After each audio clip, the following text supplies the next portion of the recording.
महाराष्ट्रावरती होणाऱ्या अन्यायाला खऱ्या अर्थानं सर्वसामान्यांचे प्रश्न जाणून घे.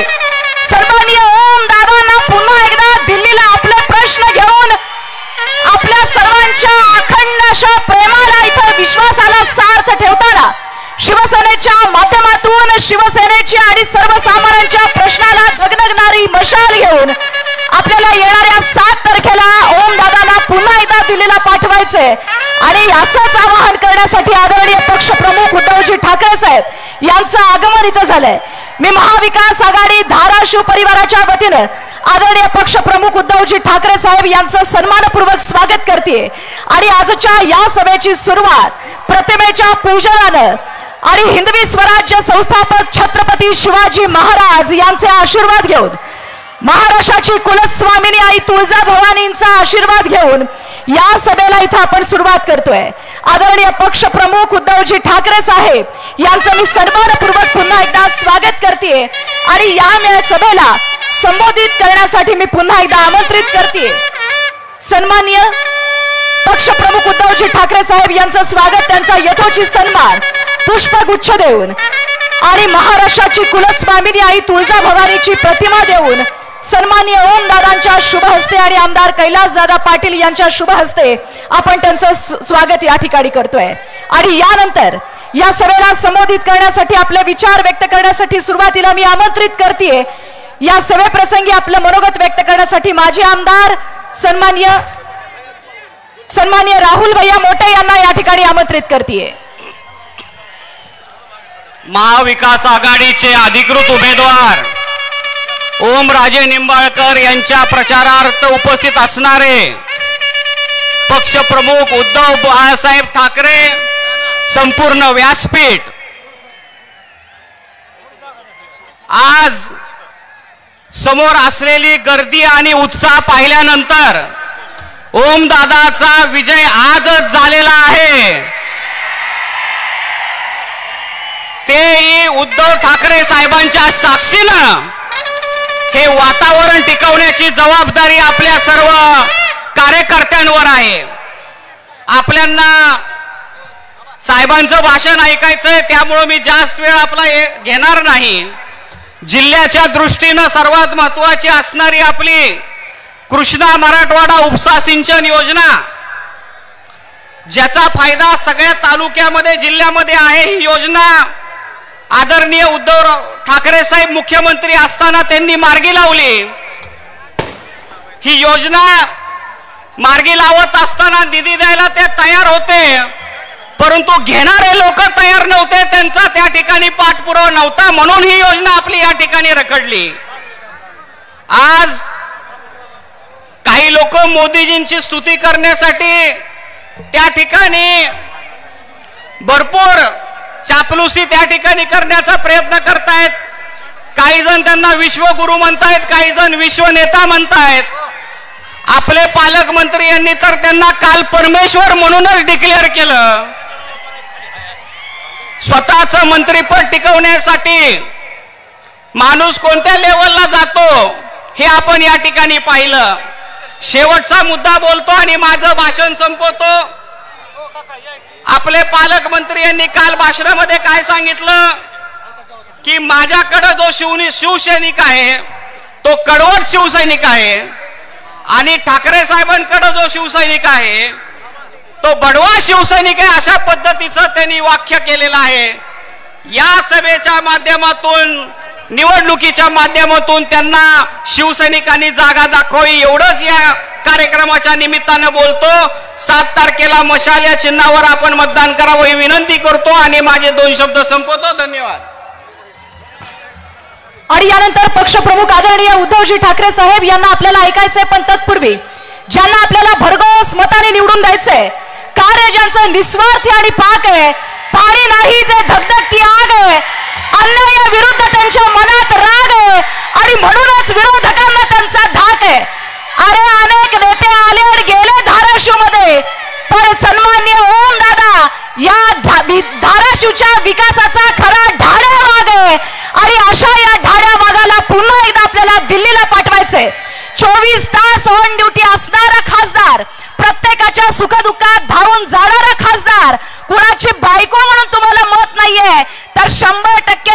विकास केलाय म्हणून तुम्हाला मत मागतायत, तेव्हा जोरदार टाळ्याने आमंत्रित करूया आपल्या सर्वांचे लाडके उमेदवार सन्माननीय ओमदादा निंबाळकर। कहो फिर से, कहो फिर से, ओमराजे निंबाळकर साहेब आप आगे बढ़ो। जोरदार टाळ्याने ओमदादांना आमंत्रित करते।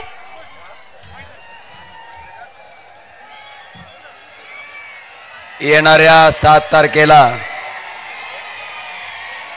लोकसभेच्या सार्वत्रिक निवडणुकीसाठी आपल्याला मतदान करायचं आहे आणि या मतदानासाठी या ठिकाणी आवर्जून व्यासपीठावर उपस्थित असलेले तुम्हा आम्हा सर्वांचे कुटुंब प्रमुख, महाराष्ट्राचे कुटुंब प्रमुख, आणि ज्यावेळेस उद्धव साहेब वर्षा बंगला सोडून आपण मातोश्रीकडे जात होता तेव्हा राजकारणाशी संबंध नसणाऱ्या सुद्धा सामान्य माऊलीच्या डोळ्यात आसव होते।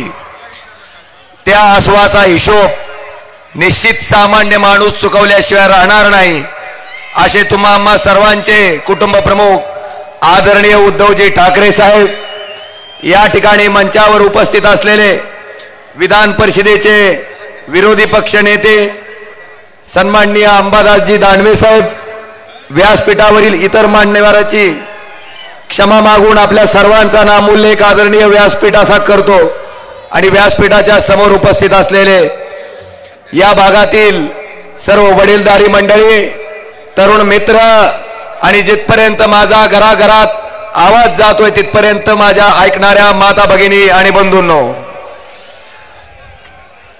साहेब मागच्या वर्षी आपल्या सगळ्याच्या आशीर्वादानं देशाच्या सर्वोच्च सभागृहात आपला खासदार म्हणून त्या ठिकाणी काम करण्याची संधी मला मिळाली। मी मागच्या निवडणुकीत आपल्याला सांगितलं होतं, ओमराजे दिसणारा उमेदवार न राहता तुमच्या कुटुंबातला सदस्य, तुमच्या घरातला हक्काचा माणूस ह्या पद्धतीने तुमच्यासाठी राबणारा 5 वर्ष तुमच्या हक्काचा खासदार म्हणून त्या ठिकाणी काम करेल आणि बांधवांनो ते वचन मी या ठिकाणी पाळलेलं आहे। मला अनेक लोक विचारतात की ओमराजे तयारी कुठपर्यंत आली, अनेक पत्रकार विचारतात की तयारी कुठपर्यंत आली। मी त्यांना प्रामाणिकपणे सांगतो की ज्या दिवशी ओमराजेनं खासदार म्हणून शपथ घेतली त्या दिवसापासून ओमराजेची तयारी चालू आहे आणि ती अखंड 5 वर्ष त्याच ताकदीनं सुरू आहे। आज पावसाळ्यात उगवल्यासारख्या इच्छुकाच्या छत्र्या अनेक आल्यात तुमच्या सगळ्याच्या समोर, पण बांधवांनो जेव्हा 2.5 वर्ष सन्माननीय उद्धवजी ठाकरे साहेब महाराष्ट्राचे मुख्यमंत्री होते, ते 2.5 वर्ष सत्ताधारी पक्षाचा खासदार म्हणून मला काम करता आलं। आपल्या सगळ्याला आठवत असेल 2.5 वर्षातलं 1.5 वर्ष आदरणीय उद्धवजी ठाकरे साहेबांचं कोरोनाचं नियंत्रण करण्यासाठी गेलं। इन त्या ठिकाणी 1 वर्ष आपल्याला काम करता आलं। पण साहेब मला आनंदानं सांगावं असं वाटतंय की कित्येक वर्षापासून अपूर्ण असलेलं धाराशिवचं स्वप्न, धाराशिवचं शासकीय वैद्यकीय महाविद्यालय ह्या जिल्ह्याला मंजूर करून चालू करून आपण साहेब त्या ठिकाणी दिलं आणि पुढच्या वर्षी डॉक्टर झालेली मुलं त्या मेडिकल कॉलेजमधनं बाहेर पडतील। मला आपल्या सगळ्यांना सांगायचंय की परीक्षा आल्यावर अभ्यास करणारा विद्यार्थी एका बाजूला आणि वर्षभर अभ्यास करणारा विद्यार्थी एका बाजूला। मी 5 वर्ष इमाने इतबारे 24 तास प्रत्येक मिनिट प्रत्येक सेकंद आपल्या कुटुंबातला सदस्य आपल्या हक्काचा खासदार म्हणून त्या ठिकाणी काम केलेलं आहे। मला आपल्या सगळ्याला प्रामाणिकपणे विचारायचंय की ओमराजेला मागच्या 5 वर्षात ज्यांनी फोनवरनं संपर्क करून काम सांगितलं असेल आणि ज्याचा नंबर ओमराजेचा नंबर ज्या ज्या माणसाच्या फोन मध्ये सेव आहे, जरा अशा मंडळींनी हात वर करावं। आता कसं करणार आहेत करा साहेब। मला माझ्या संपर्कावरनं पण हिणवलं जातंय, संपर्कावरनं हिणवलं जातंय। एखाद्या सामान्य शेतकऱ्याचा ट्रान्सफॉर्मर दिला ते म्हणतात खासदाराचं काम आहे का, चिल्लर काम आहे, शुल्लक काम आहे। एखाद्या शेतकऱ्याचं पीक कर्जाची फाईल मॅनेजर करून देत नसेल तर मॅनेजरला बोलून त्या ठिकाणी त्याला पीक कर्ज वाटप करायला लावलं. ते म्हणते क्षुल्लक काम आहे, चिल्लर काम आहे. एखाद्या शेतमजूर लेकराचं मुलाचं शैक्षणिक कर्ज त्या ठिकाणी मंजूर करून दिला असेल, हे म्हणतात क्षुल्लक काम आहे, चिल्लर काम आहे. बांधवानो, एखादी आपली भगिनी दवाखान्यात ऍडमिट असेल डिलिव्हरीसाठी, तिला 2 बाटल्या रक्ताच्या लागल्याच्या नंतर त्या बाटल्या आपण दिल्या असतील, पण ही हुशार मंडळी म्हणते क्षुल्लक काम आहे, चिल्लर काम आहे. साहेब, मला त्या ठिकाणी ह्या भागातला साधा ड्रायव्हर, साधा क्लीनर, ज्या माणसाकडे अचानक एका आडबाजूच्या रस्त्याला त्याची गाडी पंक्चर होते, साहेब अशा प्रसंगामध्ये गाडी जाक नाही म्हणून तो माणूस ह्या जिल्ह्याचा खासदार जर त्याला आपलासा वाटत असेल, जवळचा वाटत असेल आणि खात्री असेल की ही सुद्धा काम माझा खासदार त्या ठिकाणी करून मला या अडचणीतून बाहेर काढील, याला ते चिल्लर काम संबोधतात, क्षुल्लक काम संबोधतात. पण मी त्या परिस्थितीत स्वतःला टाकून बघत असतो की आपलीच गाडी पंक्चर झाली आणि आपल्याच गाडीत जर जाक नसेल तर आपण काय करचाल? आपल्या जवळच्या माणसाला फोन लावचाल आणि ज्याच्याकडून काम होते अशा माणसाला फोन लावचाल. मला आपल्या सगळ्याला विचारायचंय की त्या साध्या ड्रायव्हरला आणि क्लीनरला जर हा ओमराजे त्याच्या जवळचा वाटत असेल, हक्काचा वाटत असेल, तर मी हा विश्वास या धाराशिव लोकसभा मतदारसंघामध्ये मागच्या 5 वर्षात निर्माण केलंय. आणि ही मंडळी म्हणतात ज्याकण टामी द्यायचं काय खासदाराचं काम आहे का? मला साहेब आपल्याला आवर्जून सांगायचंय की संकटात सापडलेल्या माणसाला जाग देणं त्यांना क्षुल्लक काम वाटत असेल, पण मला वाटते जिल्हा नियोजन समितीच्या बैठकीत जंगली रम्मी खेळण्यापेक्षा सामान्य ड्रायव्हरला जाग दिल्याला त्याच्या कामाला पडलेलं कधीही चांगलं.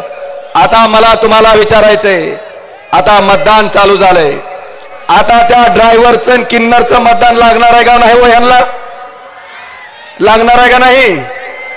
मतदान लागतंय आणि काम करताना काय दुखतंय होय? आता त्या सामान्य शेतकऱ्याचा ज्याच्या डीपी बदलून दिलाय त्याचा मतदान लागणार का नाही? त्या शेतकऱ्याच्या लेकराचं मतदान लागणार आहे का नाही? बांधवानो, मला आपल्या सगळ्याला आवाहन करायचंय, ही तुमच्या कामाला चिल्लर काम संबोधते, तुमचं काम करणाऱ्या खासदाराला क्षुल्लक खासदार संबोधते, चिल्लर खासदार संबोधते.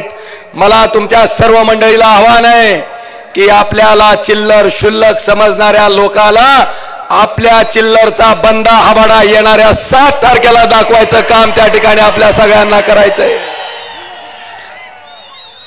माझ्या फोनचा इतका धसका घेतलाय की काय माझ्या विरोधातले 8-9 आमदार रोज रेकॉर्डिंग करून टाकायला लागलेत की आम्ही सुद्धा फोन लावतो. अरे राजा, अरे मी काय काल निवडणूक लागली म्हणून परवा दिवशी बसून फोन उचलित नाही. हा ओमराजे 5 वर्ष झाला अखंडपणे सामान्य माणसाची सेवा त्या फोनच्या माध्यमातून करतोय. मला सांगायचंय साहेब, माझा संपर्क काय ते मी थोडक्यात सांगतो. माझ्या एका फोनवर दिवसाला साधारणतः 800 ते 900च्या दरम्यान फोन येतात. भारतीय जनता पार्टीला जर पुरावा पाहिजे असेल तर माझा CDR काढून बघा, म्हणा मी नंबर जाहीर करतो. एका फोनवर 800 फोन येतात. असे 4 बांधवानो, 4 नंबरचे 800च्या सरासरीने किती झाले? 8 चौक 3200. 3200 मधले सुद्धा वरचे 2200 आपण त्या ठिकाणी सोडून दिले देवाच्या नावानं. 1000च धरले. दिवसाचे 1000 फोन म्हणलं तर 10 दिवसाचे किती झाले? 10,000. एका महिन्याचे 30,000. एका महिन्याचे 30,000 झाले तर एका वर्षाचे 3,60,000. एका वर्षाचे 3,60,000 झाले तर 5 वर्षाचे करा की हिशेब. ही हिशेब नाही केला म्हणून तर डॉक्टर पाटील 40 वर राहिलेलं कळलं नाही आपल्याला.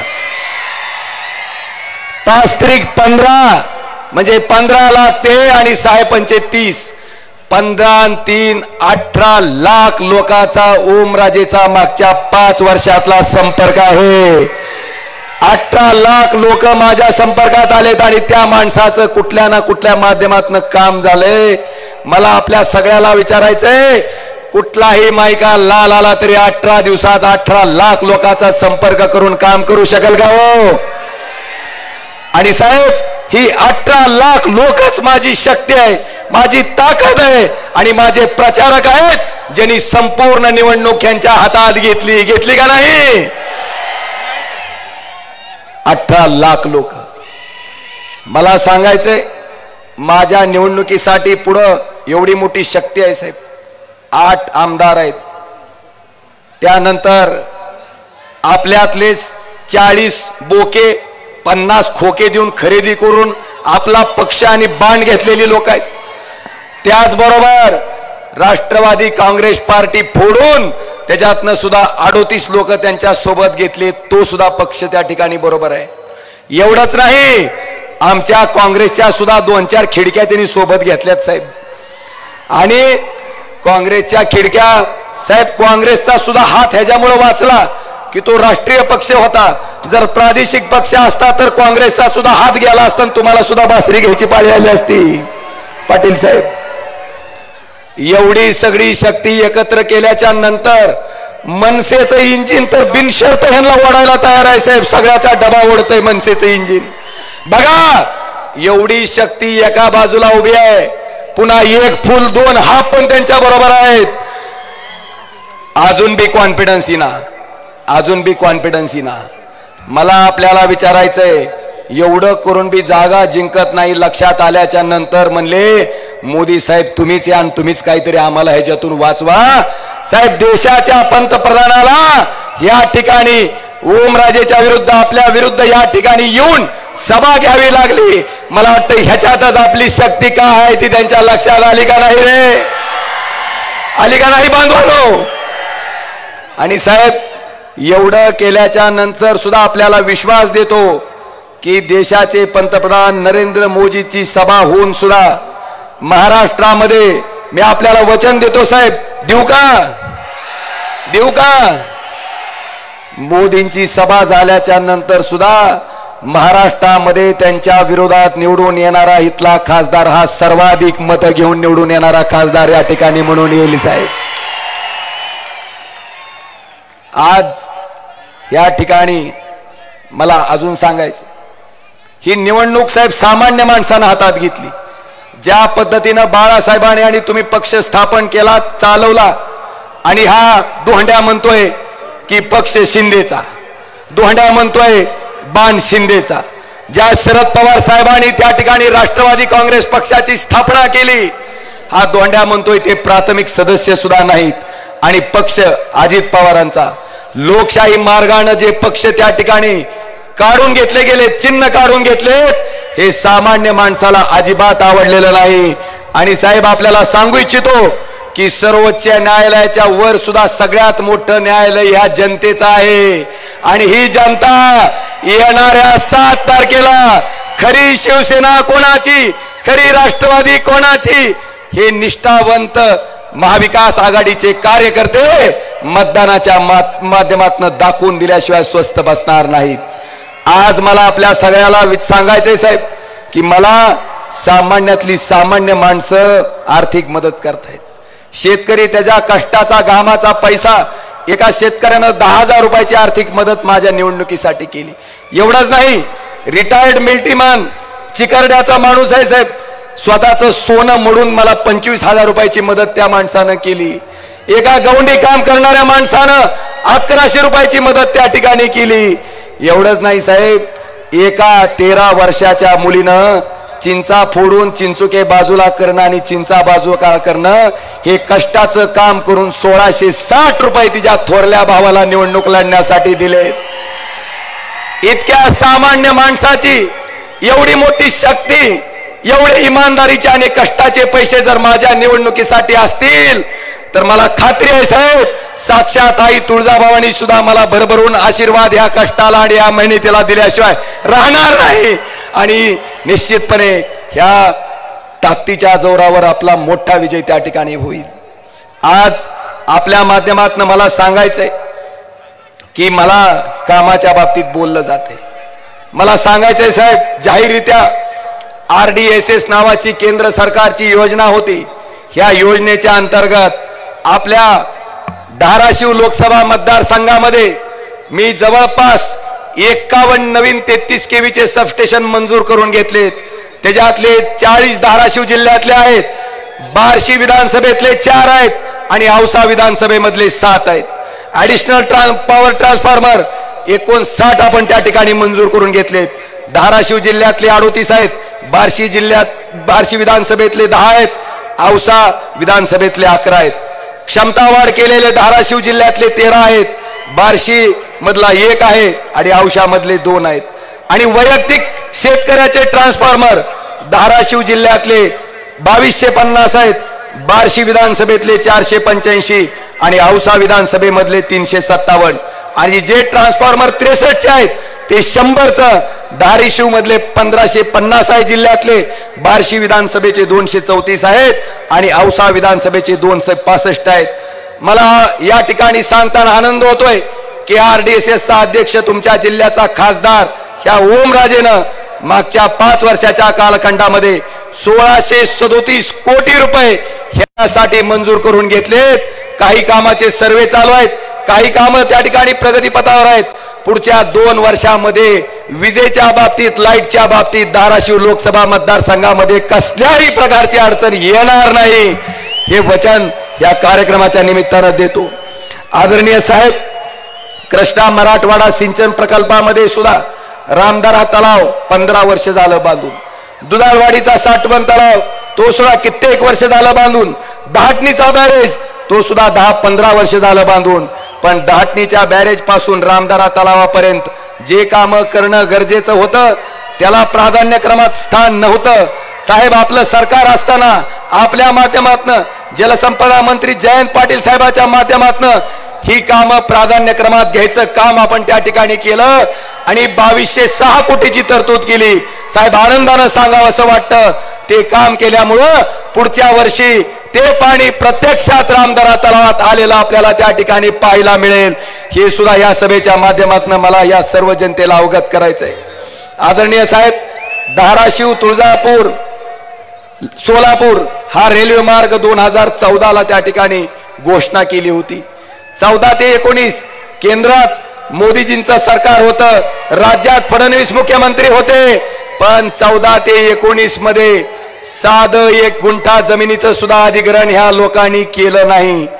आदरणीय साहेब, 19ला आपल्या आशीर्वादानं ओमराजे जेव्हा लोकसभेत गेला, खासदार झाला, त्या पहिल्या दिवसापासनं आपण ह्याचा सातत्यानं पाठपुरावा करून सोलापूर, तुळजापूर, धाराशिव रेल्वे मार्गाचं भूमी अधिग्रहणाला गती दिली. त्याचबरोबर त्याच्यासाठी आवश्यक असणारं टेंडर फ्लॅश केलं. आदरणीय साहेब, माझ्या 5 वर्षाच्या कालखंडामध्ये हे काम ह्या भागाचा खासदार म्हणून ओमराजेनं या ठिकाणी केलेलं आहे. मला आपल्या सर्वांना सांगावंसं वाटतं, पारडी फाटा ते नगर रोड ते काटी केमाडी रस्ता, जवळपास या रस्त्याच्या कामासाठी पारडी फाटा ते नगर रोड रस्ता 60 किलोमीटरच्या कामासाठी 60 कोटी रुपये. त्याचबरोबर तुळजापूर नरदुर्ग रस्ता 30 किलोमीटरच्या कामासाठी 183 कोटी रुपये. आणि त्याचबरोबर या अक्कलकोट नळदुर्ग रस्त्यासाठी 39 किलोमीटर कामासाठी 274 कोटी रुपये ह्या भागाचा खासदार म्हणून त्या ठिकाणी आपण मंजूर करून घेतलेत.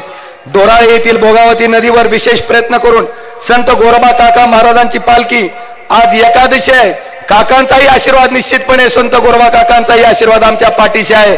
काकाच्या पालखीला नेहमी त्या ठिकाणी त्या पाण्यातनं जावं लागायचं.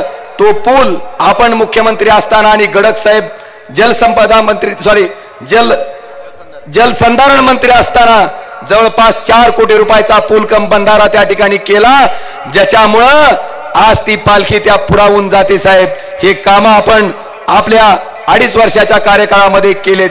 आज प्रधानमंत्री ग्राम सडक योजनेच्या अंतर्गत जवळपास 203 रस्ते आपण त्या ठिकाणी केलेत. 30-54, 50-54च्या अंतर्गत 49.28 कोटी रुपये आपण धाराशिव लोकसभा मतदारसंघामध्ये दिलेत. जनसुविधा आणि नागरी सुविधा अंतर्गत 8,75,00,000 धाराशिव लोकसभा मतदारसंघासाठी दिलेत. आणि 25-15 अंतर्गत आपण मुख्यमंत्री असताना 5 कोटी रुपये आपण धाराशिव लोकसभा मतदारसंघासाठी दिलेत. आणि सगळ्यात महत्वाचं, दिव्यांग बांधवाला साहित्य वाटप करणारी ADIPची आणि आलिमकोची जी योजना 1976 पासून चालू आहे, 76 पासून 19 पर्यंत एकाही खासदारानं त्या ठिकाणी राबवली नाही. मी पहिला खासदार आहे ज्यानं ही योजना राबवली. कानानं ऐकायचं मशीन असेल, कृत्रिम पाय असेल, कृत्रिम हात असेल, 3 चाकी साधी सायकल असेल, इलेक्ट्रिक सायकल असेल, त्याचबरोबर त्या ठिकाणी तुमचा स्मार्टफोन असेल, स्मार्ट स्टिक असेल, कमोड चेअर असेल, व्हील चेअर असेल, हे 4,61,00,000 रुपयाचं साहित्य माझ्या अपंग बांधवाचा 1 पैसाही खर्च न होता त्या ठिकाणी द्यायचं काम आपण ह्या भागाचा खासदार म्हणून मी त्या ठिकाणी केलं. आदरणीय साहेब, आपल्याला सुद्धा वाटलं असेल हे मी का सांगतोय, कारण पुढची 8 आमदार त्या ठिकाणी बिस्किट भरपूर टाकले जातात आणि त्या बिस्किटावर सारखं ओरडायला चालू आहे. म्हणून ही कामं तुमच्या खासदारानं केलेत हे ठणकावून आणि ठळक काम म्हणून त्यांना सांगण्यासाठी आज साहेब आपल्या साक्षीनं मी ही सगळी कामं आपल्या जनतेच्या समोर सादर करत आहे. आज मला आपल्याला प्रश्न विचारायचा आहे. मराठा आरक्षणाचा विषय जरांगे पाटलांच्या आंदोलनावर लाठीचार्ज झाल्याच्या नंतर पेटला. मला आपल्याला विचारायचंय, त्या आंदोलनावर लाठीचार्ज झाल्यावर आपला फेसबुक पिंट्यानं साधा जाहीर निषेध तरी केला का हो? नाही. भेटायला तरी गेला का हो? नाही. एवढंच नाही, जेव्हा त्यांनी आमरण उपोषण केलं त्यावेळेस तरी गेला का हो? सरकारनं त्यांना वचन दिलं, वचन पाळलं नाही म्हणून जरांगे पाटील फडणवीसांवर बोलले. काय चूक आहे? एक गरीबाचं लेकरू आरक्षणासाठी संघर्ष करतंय आणि ते बोलल्याच्या नंतर फेसबुकचा पिंट्या जणू बापाला बोलल्याने त्याला राग आला आणि फेसबुक पिंट्या फेसबुकवर काय गरळ ओकत होता तुम्ही ऐकलं का नाही? काळा दिवस म्हणून म्हणत होता का नाही? SIT ची चौकशी झाल्याच्या नंतर बाग बडवत होता का नाही? आणि आज उपरती झाली. उद्या 7 तारखेला लक्षात आलं की आपल्या सौभाग्यवती निवडणूक लढवतात आणि त्या जर पराभूत झाल्या तर शेवटी पळी आणि चमच्याचा प्रसाद आपल्याला सुद्धा खावा लागेल ह्याची दहशत त्यांच्या मनात आहे. आणि म्हणून त्या ठिकाणी काल जरांगे पाटलाला भेटायला हे महाभाग गेलं. मला सांगा, स्वतःच्या स्वार्थासाठी गेलेल्या या माणसाला माफ करचाल का आपण? ताकापुरता आजी, कामापुरता मामान, ताकापुरती आजी, हे कुटुंब हे सांगतंय. साहेब, अर्चना ताईला उमेदवार दिल्याच्या नंतर हे म्हणतायत आम्ही स्त्री शक्तीचा सन्मान केला. मला आपल्या सगळ्याला जाहीररित्या सांगायचंय की एखाद्या बचत गटाच्या चांगलं काम करणाऱ्या महिलेला जर उमेदवारी दिली असती तर मी सुद्धा मानलं असतं की स्त्री शक्तीचा सन्मान केलाय. पण उमेदवारी कुणाला? डॉक्टर पद्मसिंह पाटलांच्या सुनेला. उमेदवारी कुणाला? राणा पाटलांच्या मंडळीला. मला सांगा, आत्ताच त्यांनी त्यांची प्रॉपर्टी जाहीर केली. 350 तोळपेक्षा जास्त सोनं आपल्या ताईकडे आहे. मला सांगा, एका गावात सगळ्याचं गोळा केलं तर तेवढं होतंय का हो? ही स्त्री शक्तीचा सन्मान आहे का? मला वाटतं ह्या प्रश्नाचं सुद्धा उत्तर त्या ठिकाणी शोधणं गरजेचं आहे. मराठा आरक्षणाच्या बाबतीत जरांगे पाटलांचं आंदोलन होण्याच्या पूर्वी 1.5 वर्ष सुप्रीम कोर्टात जेव्हा मराठा आरक्षणाच्या विरोधातली याचिका दाखल झाली त्यावेळेस ओमराजे बोलला होता की तामिळनाडू राज्यामध्ये 50% पेक्षा जास्त आरक्षण गेलं होतं, 78% पर्यंत गेलंय. तरी सुद्धा सुप्रीम कोर्टात त्याच्या विरोधात याचिका आल्याच्या नंतर त्यावेळेसच्या केंद्र सरकारनं एक सपोर्टिव्ह ॲफिडेव्हिट तामिळनाडू राज्याच्या बाजूने दिलं आणि ते आरक्षण वाचवायचं काम केलं होतं. माझी मागणीच इतकी होती साहेब की त्या ठिकाणी मराठा आरक्षणाच्या बाबतीत सुद्धा केंद्र सरकारनं तशीच पावलं उचलावीत आणि महाराष्ट्र राज्याचं मराठा समाजाचं आरक्षण त्या ठिकाणी वाचवावं. पण साहेब, आपण मुख्यमंत्री असल्यामुळं आपल्यासाठी खड्डा खांदायचा प्रयत्न या केंद्र सरकारनं ही मागणी मान्य न करून केला. खड्डा आपल्यासाठी खांदला, पण पडलं कोण त्याच्यात? टरबूज. आज मला आपल्या सगळ्याला सांगायचंय, लिंगायत समाजासाठी 12व्या शतकामध्ये समतेचा एकतेचा संदेश देणारे जगज्योती महात्मा बसवेश्वर यांना मानणारा अनुयायी म्हणजे लिंगायत समाज. ह्या समाज त्या ठिकाणी अल्पसंख्याक समाजाच्या दर्जाची मागणी करतोय, लिंगायत धर्माची मागणी करतोय. ही मागणी लोकसभेत करणारा तुम्ही निवडून दिलेला एकमेव ओमराजे निंबाळकर त्या ठिकाणी खासदार आहे, हे सुद्धा मला आवर्जून सांगायचंय. धनगर आरक्षणाचा मुद्दा असेल, त्याचबरोबर मुस्लिम आरक्षणाचा मुद्दा असेल, हे विषय पण ओमराजेनं त्या ठिकाणी लोकसभेत तेवढ्याच ताकदीनं मांडले. आता मला तुम्हाला विचारायचंय, भाई और बहनों, किसान की आमदनी 2022 तक दोगुनी कर दी जाएगी. झालं का हो? वर चढली देव काही. 11,000 रुपये क्विंटलचं सोयाबीन त्या ठिकाणी पाम तेलावरचं आयात शुल्क कपात करून सोया पेंड आयात करून 4,000 रुपयापर्यंत खाली आणलं. कांदावाले आहेत का? जर हातवर करा बरं. झाली का नाही निश्चिती? 60 रुपयाला भाव गेला की कांद्यावर निर्यात बंदी. बांधवानो, बिस्लेरी बाटलीच्या पाण्याचा भाव 20 रुपये लिटर आहे आणि शेतकऱ्याच्या गाईच्या दुधाचा भाव 22 रुपये लिटर आहे. झालं का उत्पन्न दुप्पट? तुम्ही याचा हिशोब घेणार का नाही? मला खात्री आहे साहेब, शेतकरी याचा हिशोब येणाऱ्या 7 तारखेला घेतल्याशिवाय स्वस्त बसणार नाही. भाई और बहनों, महंगाई कम हुई क्या नहीं हुई? मना की हुई. 800 रुपये एकरनं आम्ही 14ला नांगरत होता, आज नांगरणाचा भाव 2200 ते 2000 रुपये एकर झाला. झाला का नाही? 400चं डीएपीचं पोतं 2014ला मिळायचं, आज ते डीएपीचं पोतं आम्ही 1600 रुपयाला घेतोय, ते बी फोटो टाकून. झालं का नाही?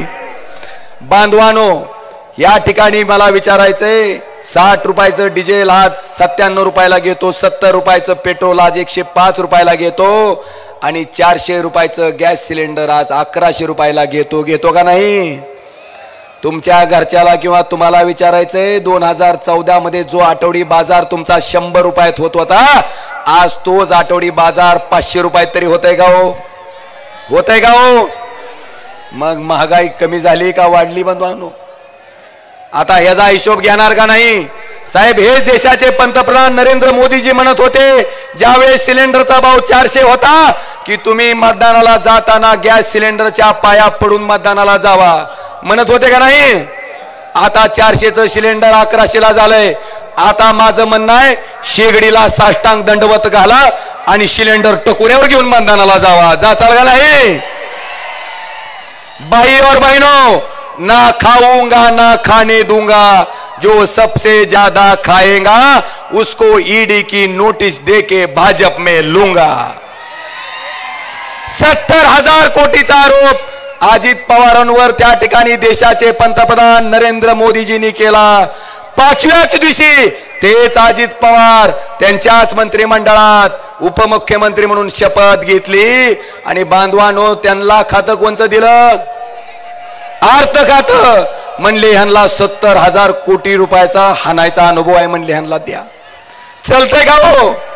एका बाजूला ही परिस्थिती आहे, 70,000 कोटीचा आरोप असताना त्यांना उपमुख्यमंत्री म्हणून केलं जातंय, अर्थमंत्रीपद दिलं जातंय, त्यांच्यावरच्या चौकशा त्या ठिकाणी स्थगिती दिली जाते आणि दुसऱ्या बाजूला अरविंद केजरीवालवर 1 पैशाचा आरोप सिद्ध करू शकले नाही, केवळ विरोधात आहे म्हणून त्या ठिकाणी जेलमध्ये टाकलं जातंय.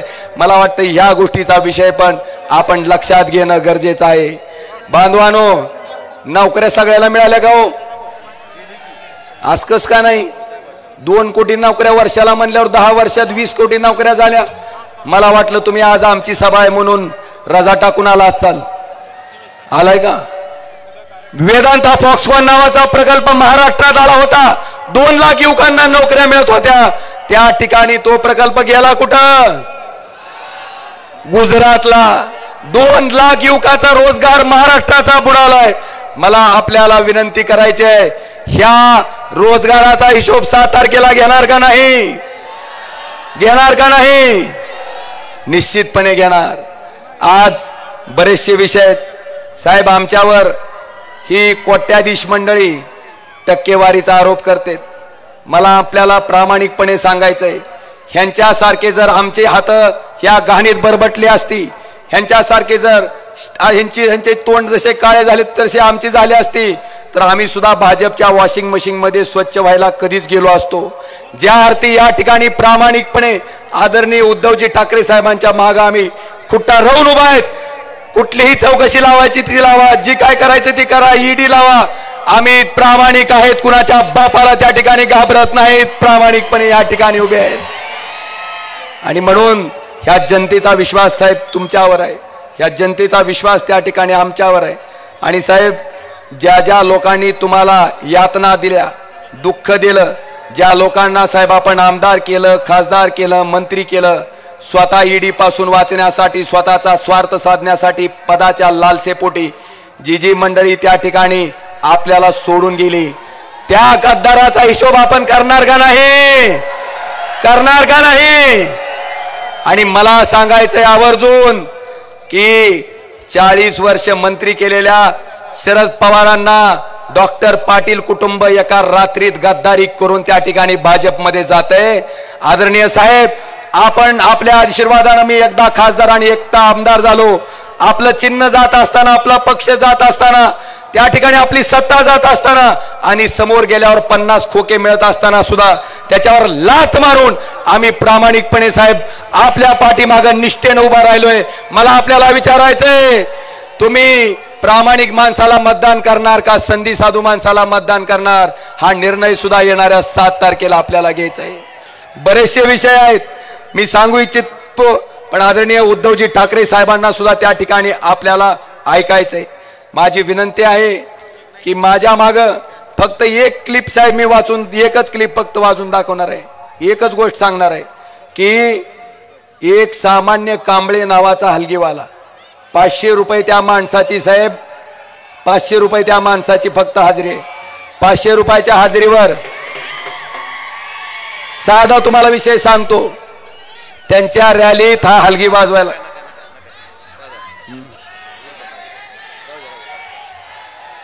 मला फक्त मी सांगतो साहेब, ह्या माणसानं त्या ठिकाणी पत्रकाराला क्लिप दिल्याच्या नंतर रात्री राष्ट्रवादीची सगळी लोक बडी धेंडे त्याच्या घरी गेले. त्याला म्हणले ही 2 लाख रुपये धर आणि ओम राजेनं असं म्हणायला सांगितलंय म्हणून मन. पण ह्या कांबळे नावाच्या प्रामाणिक माणसानं सांगितलं 500 रुपयाची हलगी तुझ्या रॅलीत मी वाजून आलोय, तुझा माझा हिशोब मिटला, ती 2 लाख रुपये उचल. डॉक्टर बाबासाहेब आंबेडकरांच्या संविधानानं मत कुणाला टाकायचंय हा अधिकार मला दिलाय, माझं मत ओम राजेलाच.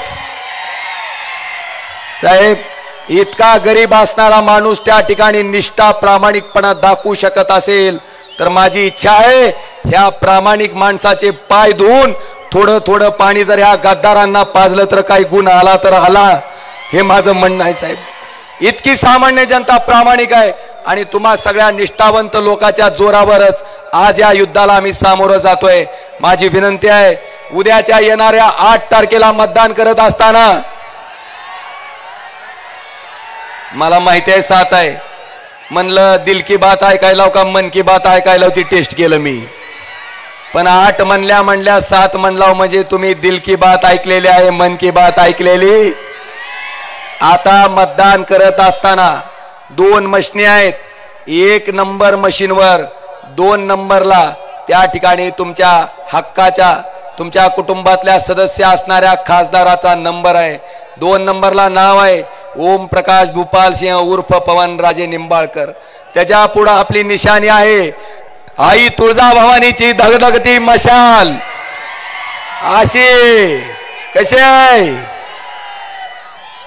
ह्या मशालीच्या पुढे बटन आहे, ते बटन दाबल्याच्या नंतर टुई म्हणून आवाज येईल. आवाज आला की लगेच महागारी फिरायचं नाही. बाजूला व्हीव्हीपॅट मशीन आहे, त्या मशीनवर त्या ठिकाणी आपण मशालीचं बटन दाबलं असेल तर मशालीची चिठ्ठी आली का नाही याची खात्री करायची. जर मशालीची चिठ्ठी आली असेल तर तो झाला पुरावा की आपलं मतदान मशालीला गेलेलं आहे. बांधवानो, बटन मशालीचं दाबलं दुसरं चित्र आलं तर फोडायची नाही. इथं महिना गेलाय आमचा, 5 किलो फोडायची नाही. अर्ज द्यायचा की सदरच्या मशीन मध्ये एक बटन दाबला असतं दुसरं चिन्ह दिसतंय, ताबडतोब त्या ठिकाणी आपण केंद्र प्रमुखाला अर्ज दिल्याच्या नंतर मतदान थांबवलं जाईल. पण हे कधी वेगळं चिन्ह आलं तर. पण मशालीचं बटन दाबून जर मशालीचं चित्र येत असेल तर मतदान आपलं सुखरूप आहे. मला आपल्या सगळ्याला विनंती करायची आहे, उद्याच्या येणाऱ्या 7 तारखेला 2 नंबरचं 1 नंबरच्या मशीनवरचं 2 नंबरचं बटन मशालीचं दाबून तुमच्या हक्काचा, तुमच्या कुटुंबातला त्या ठिकाणी तुमच्या हक्काचा खासदार म्हणून त्या ठिकाणी ओमराजेला लोकसभेत पाठवणार का नाही हो? पाठवणार का नाही हो? धन्यवाद. जय हिंद, जय महाराष्ट्र.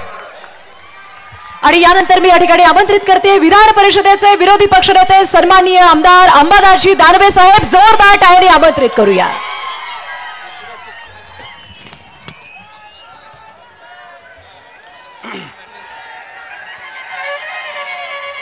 महाराष्ट्राची कुलस्वामिनी आई तुळजाभवानी, सह्याद्रीचा जाणता राजा छत्रपती शिवराय, हिंदू हृदय सम्राट शिवसेना प्रमुख श्रीमान बाळासाहेब ठाकरे यांना मानवंदना.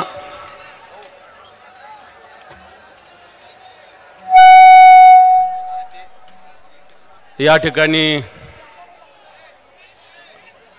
आज ज्यांना तिसऱ्यांदा आपल्याला दुसऱ्यांदा लोकसभेत पाठवायचं, जे ओमराजे निंबाळकर यांच्या प्रचारासाठी उपस्थित असलेले शिवसेनेचे पक्षप्रमुख माननीय उद्धवजी ठाकरे साहेब, उपस्थित सर्व मान्यवर, माता भगिनी आणि बांधवांनो, आत्ताच मान्य ओमराजेंचं भाषण झालं आणि ज्या तळमळीनं ते भाषण करत होते त्या तळमळीतून मला सहज एक शायरी आठवली. मी ते आपल्या समोर वाचून दाखवतो. ओमराजे आपल्यासाठी. सफर में मुश्किलें आए तो जरूरत और बढ़ती है, सफर में मुश्किलें आए तो जरूरत और बढ़ती है, कोई जब रास्ता रोके तो हिम्मत और बढ़ती है, कोई जब रास्ता रोके तो हिम्मत और बढ़ती है. अगर बिकने पे आ जाओ, अगर बिकने पे आ जाओ तो घट जाते हैं नाम अक्सर, अगर बिकने पे आ जाओ तो घट जाते हैं नाम अक्सर. ना बिकने का इरादा हो तो, ना बिकने का इरादा हो तो कीमत और बढ़ती है, कीमत और बढ़ती है. त्या ओमराजे हे विकले नाही, जो बिकता नाही, जो झुकता नाही, जो रुकता नाही, असे ओमराजे निंबाळकर आपले उमेदवार आहे. मी जास्त बोलत नाही कारण मान्य उद्धवजी ठाकरे साहेबांचं भाषण आपल्याला ऐकायचं. जे कांद्याच्या विषयी आत्ताच ओमराजे बोलले, त्या कांद्याचं आजचं नोटिफिकेशन माझ्याकडे आहे. ओमराजे, जे 4 मेला केंद्र सरकारनं जाहीर केलेलं, ही फसवणूक करतात साहेब शेतकऱ्याची. आज इथं कांदा उत्पादक शेतकरी किती आहे मोठ्या संख्येनं मी आता बघितलंय. आपल्याला माहिती आहे गुजरातचा कांदा निर्यात करायला परवानगी दिली गेली, परंतु या महाराष्ट्रातल्या कांद्याला परवानगी दिली गेली नव्हती. आज एक परवानगी दिल्याचं पत्र आहे, परंतु हे पत्र खऱ्या अर्थानं शेतकऱ्याच्या हिताचं नाही आहे. जे कांदा उत्पादक शेतकरी याला लक्षात येईल. मी जास्त बोलत नाही, फक्त एक वाक्य त्याच्यातलं वाचून दाखवतो की revise policy of condition, the export policy of onion is amended from prohibited to free subject to MEP of USD 550 म्हणजे 550 per metric ton and immediate effect and until further orders. माझ्या माहितीप्रमाणे 550 ऐवजी 400ला परवानगी दिली पाहिजे, अशा प्रकारच्या शेतकऱ्याच्या हिताचा विषय असतो. आज या ठिकाणी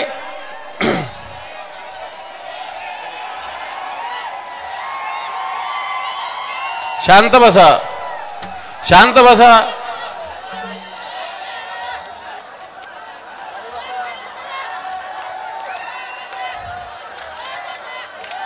शांत बसा. राजा कैलाश, मी बोलतो. आज हे जे केंद्रातलं सरकार आहे आणि राज्याचं सरकार आहे, हे सरकार कुठेही शेतकऱ्याच्या हिताचं नाही आहे. आज या धाराशिव जिल्ह्यामध्ये सोयाबीनचं सुद्धा मोठ्या प्रमाणावर उत्पादन होतं. उद्धवजी ठाकरे साहेब मुख्यमंत्री होते, सोयाबीनचा भाव काय होता? सोयाबीनचा भाव काय होता? 11,000. बरोबर सांगतो का मी? किती होता सांगा? 11,000. आज किती आहे? किती आहे? 4000 साहेब. आपलं सरकार असताना 11,000 सोयाबीनचा भाव होता. आज 4,000 रुपये सोयाबीनचा भाव आहे. आजचे दिन हेच आहे.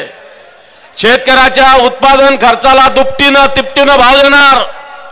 इथं 2.5 वर्षात आपलं सरकार असताना 11,000 आणि आता ह्या कपाळ करंट्या गद्दारांचं सरकार असताना 4,000. आज एक बातमी आहे शेतकरीच्या आत्महत्याच्या विषयी. मागच्या 10 वर्षात या महाराष्ट्रात 26,068 आत्महत्या आहे. नरेंद्र मोदींच्या सरकारच्या काळामध्ये या महाराष्ट्रात 26,000 आत्महत्या. या महाराष्ट्रात मागच्या 1.5 वर्षामध्ये 3,500 आत्महत्या. आज ज्या पद्धतीनं हे लोक समोर प्रचार करतात, कुटुंबामध्ये भांडणं, घराघरात भांडणं, नवरा एका पक्षात तर बायको एका पक्षात आहे. चूक आहे का बरोबर आहे? तिकडे त्या राणाचं पण तसं, तो एका पक्षात तर त्याची बायको एका पक्षात, इथले पण राणा एका पक्षात तर त्यांची बायको दुसऱ्या पक्षात. चूक आहे का बरोबर आहे? नवरा बायको वेगवेगळ्या पक्षात असताना यांनी मागच्या वेळेस राष्ट्रवादी काँग्रेस सोडली होती विकासासाठी. राष्ट्रवादी काँग्रेस सोडून भारतीय जनता पार्टीत प्रवेश केला होता. या 5 वर्षात या भारतीय जनता पार्टी आणि या राष्ट्रवादी काँग्रेसमध्ये असताना जर तुम्ही राष्ट्रवादी विकासासाठी सोडता भाजपामध्ये गेला तर या 5 वर्षात तुम्ही या मतदारसंघात काय दिवे लावले? पुन्हा तुम्ही राष्ट्रवादीमध्ये गेले आणि खऱ्या अर्थाने ही गद्दारी आहे. विचाराशी गद्दारी आहे, पक्षाशी गद्दारी आहे. आपण नवरा एका पक्षात, बायको एका पक्षात. भारतीय जनता पार्टीनं घराघरात भांडणे लावले. घर फोडण्याचा प्रयत्न या महाराष्ट्रात गावागावात भारतीय जनता पार्टीनं केलेला आहे. आणि अशा पद्धतीनं ही भारतीय जनता पार्टी तिचा समाचार उद्धवजी ठाकरे साहेब घेतील. परंतु आज शेतकऱ्याच्या विरोधात काम करणारं केंद्राचं सरकार आहे, राज्याचं सरकार आहे. आज कापसाला भाव नाही, तुरीला भाव नाही, मुगाला भाव नाही, द्राक्षाला भाव नाही, कांद्याला भाव नाही, अशा प्रकारची स्थिती आहे. स्वामीनाथन आयोग घोषणा केली होती, स्वामीनाथन आयोग लागू केलेला नाही. हर घर जल देण्याची घोषणा केली. परवा मोदीजी तर बोलले, मैं किसानों के घर को, खेत को पानी दूंगा, घर को जल दूंगा. हर घर जल पोहोचू शकलं नाही. हर घर छत देण्याची घोषणा केली होती 2016ला. आज 2022ला आश्वासन पूर्ण करणार सांगितलं होतं. आज 2024 आहे, हर घर छत देऊ शकले नाही. खोट्या घोषणा, खोट्या जुमलेबाजी, अशा पद्धतीनं भारतीय जनता पार्टीचं काम करत असताना हे शेतकऱ्याच्या विरोधातलं सरकार या देशामध्ये, शेतकऱ्याला न्याय देणारं सरकार आलं पाहिजे. आपल्याला आठवत असेल 2019ला उद्धवजी ठाकरे साहेबांचं सरकार आलं. पहिला निर्णय घेतला होता 2 लाखाच्या कर्जमाफीचा. घेतला होता का नाही? एका अंगठ्यावर 2 लाख रुपये कर्ज माफ करणारे कोण असतील तर ते उद्धवजी ठाकरे साहेब आहे. आज या देशातून, दिल्लीतून लोक येतात, उद्धवजी ठाकरे साहेबांवर टीका करतात. पण एकटा मर्द या महाराष्ट्रातला नरा मोदी या, आणखी कोण शहा या, अनेक पाचशा या दिल्लीतून आलेले शिवसेनेनं वापस पाठवलेले आहे. पण या मराठी मातीतील मराठी माणूस आज उद्धवजी ठाकरे साहेबांच्या मागे खंबीरपणे उभा आहे. आणि असा खंबीरपणे उभा असताना ओमराजेसारखा एक सर्वसामान्य माणूस, शेतकऱ्याच्या हिताचं कर्तव्य बजावणारा माणूस, सर्वसामान्य माणसाला रात्री 2 वाजता सुद्धा आवाज द्या, उभा ठाकणारा माणूस आपल्या समोर आहे. आणि दिल्लीमध्ये 400 पार घोषणा करतात, ही खोटी घोषणा आहे. येणाऱ्या काळात आपलं सरकार येणार आहे. या दिल्लीत आपला झेंडा फडकणार आहे. ज्यावेळेस आपला झेंडा फडकेल त्या धाराशिवचा सुद्धा एक झेंडा ओमराजेच्या रूपाने असावा, अशा प्रकारचं आवाहन करतो. थांबतो. जय हिंद, जय महाराष्ट्र. सन्माननीय दानवे साहेबांचे मी आभार व्यक्त करते. आणि यानंतर तमाम आमच्या धनगर बांधवांच्या वतीनं पक्षप्रमुख आदरणीय उद्धवजी ठाकरे साहेब यांना धनगर समाजाचं प्रतीक म्हणून काठी आणि घोंगडं देऊन त्यांचा यथोचित सन्मान धनगर समाज बांधवांच्या वतीनं इथे होतोय. मी सन्माननीय पक्षप्रमुख उद्धवजी ठाकरे साहेबांना विनंती करते त्यांनी या प्रसंगी त्यांचा सन्मान तमाम आमच्या धनगर बांधवांच्या वतीनं इथे स्वीकारावं. पंकज भाऊ काटे त्यांना संविधानाची प्रत देणार आहे उद्धवजींना. आणि यानंतर पंकज भाऊ काटे यांच्या वतीनं संविधानाची प्रत आदरणीय पक्षप्रमुख उद्धवजी ठाकरे साहेब यांना या ठिकाणी देण्यात येत आहे। आणि यानंतर ओम दादांचे मित्र संपूर्ण त्यांच्या मित्र परिवारातील मित्र शक्तीच्या वतीनं प्रेम सन्माननीय ओम राजेंवरती प्रेम व्यक्त करताना आज या सभेच्या निमित्तानं प्रतापसिंह शेंडगे आणि आमिर पठाण इथं जाहीर पक्ष प्रवेश करतायत त्यांच्या शेकडो कार्यकर्त्यांच्या समवेत आणि त्यांचाही पक्ष प्रवेश सन्माननीय पक्ष प्रमुखांच्या उपस्थितीमध्ये या ठिकाणी संपन्न होतोय। आणि यानंतर या सभेला संबोधित करण्यासाठी आपण ज्यांना ऐकण्यासाठी इथं आतुर आहोत ते म्हणजे पक्ष प्रमुख आदरणीय उद्धवजी ठाकरे साहेब यांचं मनोगत इथं सुरू होतोय। खरं तर जिथे प्रभू श्री रामचंद्रांचा धनुष्यबाण कामी येऊ शकला नव्हता तिथं मारुती रायानं आपल्या शेपटीची मशाल करून अहंकारी रावणाची लंका जाळली होती।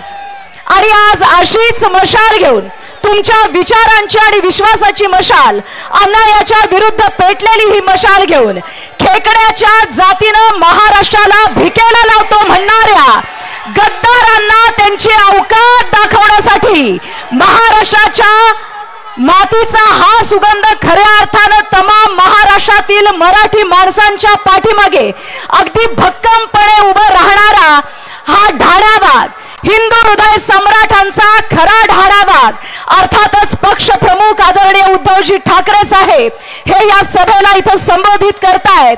आणि या निमित्तानं तमाम शिवसैनिकांच्या वतीनं सन्माननीय उद्धवजी ठाकरे साहेब यांच्या विचारांवरती प्रेम करणाऱ्यांच्या वतीनं एकदा जोरदार टाळ्याने आपण इथे स्वागत करूया आदरणीय पक्ष प्रमुख उद्धवजी ठाकरे साहेब। स्टेजवरची गर्दी कमी करा प्लीज, पटकन स्टेजवरची गर्दी कमी करा।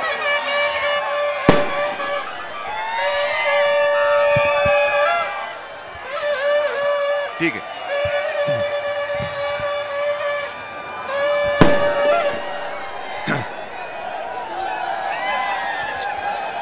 जमलेल्या माझ्या तमाम देशभक्त बांधवांनो, भगिनी आणि मातांनो,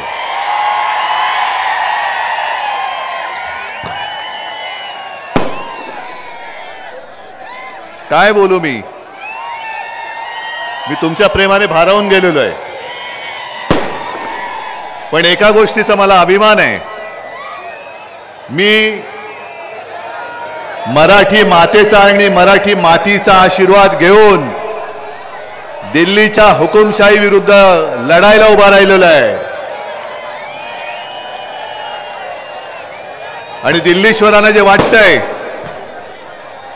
की उद्धव ठाकरे काय करू शकत नाही, तुम्हाला हा महाराष्ट्र माती खायला लावल्याशिवाय राहणार नाही हे मी तमाम माझ्या या बांधवांच्या, भगिनींच्या आणि मातांच्या समोर सांगतोय। ओम राजे, आता ओम राजे, ओम दादा, त्याला मी हक्काने अरे तुरे म्हणतो। 7 तारखेनंतर मी तुला इथून पळवणार आहे। अरे कुठे, ऐका, 7 तारखेनंतर ओम दादाला पळवणार आहे आपल्या बाकीच्या मतदारसंघात प्रचार करायला। कारण नुसतं ओम दादा नाही, इथं भडकलेली मशाल आहे आणि भडकलेली मशाल आणि तुम्ही सगळेजण दिल्लीचं हुकुमशहाचं तख्त जाळून टाकल्याशिवाय राहणार नाही हा मला आता आत्मविश्वास आहे। आणि मी इथे आलोय तो ओम दादाच्या निष्ठेवरती, कैलासदाराच्या निष्ठेवरती, तमाम तुमच्या सगळ्यांच्या निष्ठेवरती आणि ओम दादा, कैलासदादा यांच्या कामाच्या जोरावरती मत मागायला मी आलेलो आहे, तुमचे आशीर्वाद घ्यायला आलेलो आहे। मी इथे जुगाड लावायला आलेलो नाहीये। काय तुमची मतं, तुमचे आयुष्य म्हणजे जुगाड, 400चा जुगाड लावलाय। मग हे सगळे लोक काय जुगारी आहेत? विषय सगळे तुम्हाला माहिती आहेत। आणि ही निवडणूक खरोखर ज्याला म्हणतात ना की जनतेने हातात घेतले, तशी तुम्ही सगळ्यांनी ही निवडणूक हातात घेतलेली आहे. आणि हे सगळं दृश्य बघितल्यानंतर, कारण इकडे सुद्धा आहेत निवडणूक आयोगाचे कॅमेरामन आहेत, ही चॅनल आहेत, अमित शहाचे गुप्तहेर इकडे तिकडे फिरत असतात. त्या गुप्तहेरानं सांगतो आमच्याकडे गुप्त काय नाही आहे, तो सगळा उघडा बाजार आहे, उघडा कारभार आहे, बाजार नाही कारभार. मोदीजी काल परवाकडे त्यांनी एक मुलाखत दिली, पाहिली तुम्ही? पाहिली का? नाही मी नाही पाहिली, पण मला अनेक जणांनी मेसेज केले की मोदींना तुमचं प्रेम आलंय, हे कसं काय? मी म्हटलं मलाही त्यांच्याबद्दल प्रेम आहे, पण मोदींचं प्रेम एवढं उतू गेलंय. त्यांनी सांगले की हा शिवसेना प्रमुखांचा मुलगा आहे, त्याच्याबद्दल मला प्रेम आहे, आस्था आहे. मी जेव्हा हॉस्पिटलमध्ये होतो तेव्हा ते माझी विचारपूस करायचे. आता एवढ्या खोलामध्ये मी काही जाण्याची गरज नाहीये, कारण पुरावा कोण कोणाला देणार. पण मोदीजी जर काय खरं असेल की तुम्ही माझी प्रेमाने जेव्हा आस्थेवाईकपणाने चौकशी करत होतात, हे तुमच्या खालच्या माणसांना माहित नव्हतं काय? जरा सगळेच बसा, बसू द्या इकडे, बसा इकडेच बसा, इकडेच बसा, इकडेच बसा. हा बस बस बस बस बस बस बस बसा.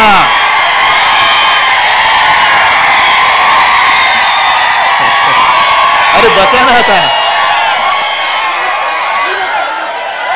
अरे बस बस बस, अरे बसा आता.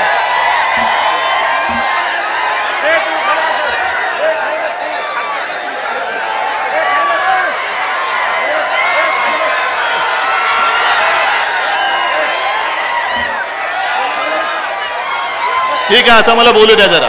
चला कैलास जरा पाठी माईक माईक. आता बस, आता शांत. हे बघा सगळ्यांनी शांत बसा, थोडस खाली बसा, खाली बोला, खाली बसा. बोला छत्रपती शिवाजी महाराज की, छत्रपती शिवाजी महाराज की.